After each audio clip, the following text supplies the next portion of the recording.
അരുൺ ചേട്ടാ, +1 റിസൾട്ട് വരാറായി. ഒരു പേടി, ഒരു മോട്ടിവേഷനെങ്കിലും തരുമോ എന്ന് ചോദിക്കുന്നു. ഒരു പേടിയുടെ ആവശ്യമില്ലാക്കൂ. +1 റിസൾട്ട് ഇനിയിപ്പോൾ നമ്മൾ പേടിച്ചിട്ട് ഒരു കാര്യമില്ല. നമ്മൾ എഴുതി വെക്കാനുള്ളതെല്ലാം എഴുതി വെച്ചു, നോക്കാനുള്ളതെല്ലാം നോക്കിക്കഴിഞ്ഞു, ഇടാനുള്ളതെല്ലാം ഇട്ട് കഴിഞ്ഞു, വരാനുള്ളതെല്ലാം വന്നു കഴിഞ്ഞു. അപ്പോൾ പിന്നെ ഇനി എന്ത് കാര്യം? അപ്പോൾ നമ്മൾ സാധാരണ പറയും, ഇടിയെയും മിന്നലെയും കുറിച്ച് പറയും അല്ലേ? യഥാർത്ഥത്തിൽ നമ്മൾ ഭയക്കേണ്ടത് മിന്നലിനെയാണോ ഇടിയെയാണോ? നമ്മൾ നാട്ടുകാർ എപ്പോഴും ഭയക്കുന്നത് ഇടിയായിരിക്കും, മിന്നലിനെ ആയിരിക്കില്ല. പക്ഷെ ഇടി കേൾക്കുന്നവർ എപ്പോഴും ഒരു കാര്യം ചിന്തിക്കണം. നിങ്ങളൊരു വലിയ മിന്നലിൽ നിന്ന് രക്ഷപ്പെട്ടതിലുള്ള സന്തോഷത്തിലൂടെ ഉള്ള ഒരു പ്രകടനമാണ് ഈ ഇടി എന്നുള്ളത്. നിങ്ങൾ ഇടി കേൾക്കുന്നുണ്ടെങ്കിൽ ഒന്ന് ഉറപ്പിച്ചോളൂ, നിങ്ങൾ മിന്നലിൽ നിന്ന് രക്ഷപ്പെട്ടു, നിങ്ങൾ ഭാഗ്യവാന്മാരാണ്.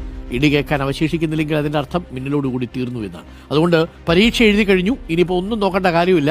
നിങ്ങൾ വളരെ ഹാപ്പി ആയിട്ടിരിക്കുക, വരാനുള്ളത് വരും. പിന്നെ മാത്രമല്ല, അതൊക്കെ നമ്മൾ അടുത്ത വർഷം +2 അങ്ങോട്ട് കവർ ചെയ്യില്ലേ? ഇതിലൊന്നും വലിയ കാര്യമൊന്നുമില്ലെന്നേ.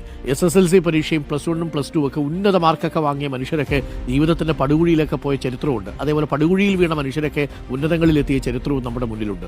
മാർക്കൊക്കെ ഈ താൽക്കാലികമായിട്ടുള്ള അടുത്ത പ്രവേശനത്തിനുള്ള ഒരു ഉപാധി മാത്രമാണ് എന്ന് പ്രത്യേകം നിങ്ങൾ തിരിച്ചറിയുക. ഒരു കാരണവശാലും അതിൻ്റെ പേരിൽ അനാവശ്യമായിട്ട് ടെൻഷൻ